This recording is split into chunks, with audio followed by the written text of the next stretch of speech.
ট্রাম্পকে ইসরায়েল বসতে বললে বসে, ইরানে বোমা ফেলতে বললে তাই করে। এমনও হতে পারে ইসরায়েলের কথায় তৃতীয় বিশ্বযুদ্ধ লাগিয়ে দিতে পারেন ট্রাম্প।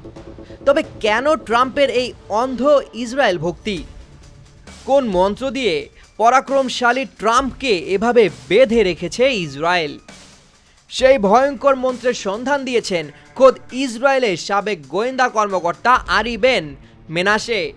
ব্রিটিশ গণমাধ্যম আরটিকে দেওয়া এক চাঞ্চল্যকর সাক্ষাৎকারে এই সাবেক গোয়েন্দা ফাঁস করেছেন এক কঠিন বাস্তবতা। কুখ্যাত যৌন অপরাধী ধন কুবের জেফ্রি এপস্টিন ছিলেন মূলত ইসরায়েলি গোয়েন্দা সংস্থা মোসাদের একটি মোক্ষম অস্ত্র। বিল ক্লিন্টন থেকে শুরু করে একাধিক মার্কিন প্রেসিডেন্টকে ফাঁদে ফেলতে এই অস্ত্রটি ব্যবহার করেছে ইসরায়েল। এপস্টিনের ব্যক্তিগত নেটওয়ার্ক এবং তার দ্বীপে গোপন নজরদারির ব্যবস্থার মাধ্যমে প্রভাবশালী বিশ্ব নেতাদের অন্তরঙ্গ মুহূর্ত ধারণ করা হতো। নোভা এলইডি টিভি, ঝকঝকে ছবি, নিখুঁত শব্দ, 5 বছরের ওয়ারেন্টি। নোভা মানি সঠিক মান, নিশ্চিত সেবা। বেন মেনাসের দাবি অনুযায়ী কম প্রকট নামক এই নোংরা ব্ল্যাকমেইল কৌশল ব্যবহার করে ইসরায়েল কেবল ট্রাম্পকেই নয় বরং পুরো মার্কিন সরকারকেই জিম্মি করে রেখেছে।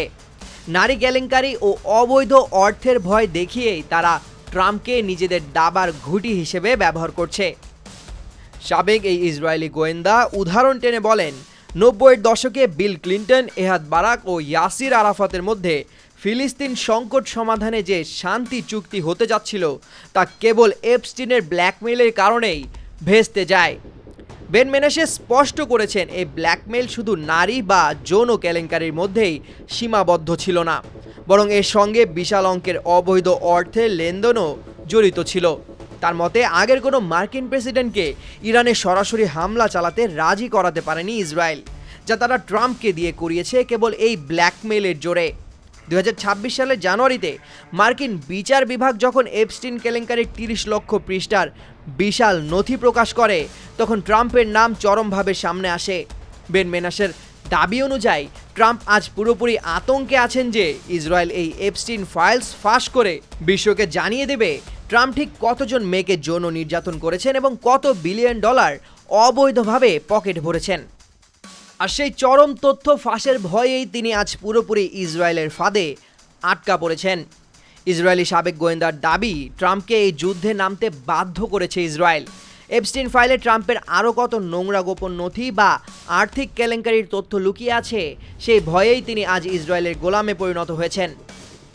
নিজের ব্যক্তিগত কেলেঙ্কারি থেকে জনদৃষ্টি সরাতে এবং ব্ল্যাকমেইলের চাপেই ট্রাম্প আজ মধ্যপ্রাচ্যে লাশের পাহাড় গড়ছেন। চরম সত্য হলো, এই অনৈতিক কুটোচালে পুরোপুরি সফল হয়েছে ইসরায়েল। কারণ সত্যি আজ ইরান যুদ্ধের ডামাডোলে সম্পূর্ণ ঢাকা পড়ে গেছে ট্রাম্পের এপস্টিন কেলেঙ্কারি। সামিউল জয়, 21 টেলিভিশন।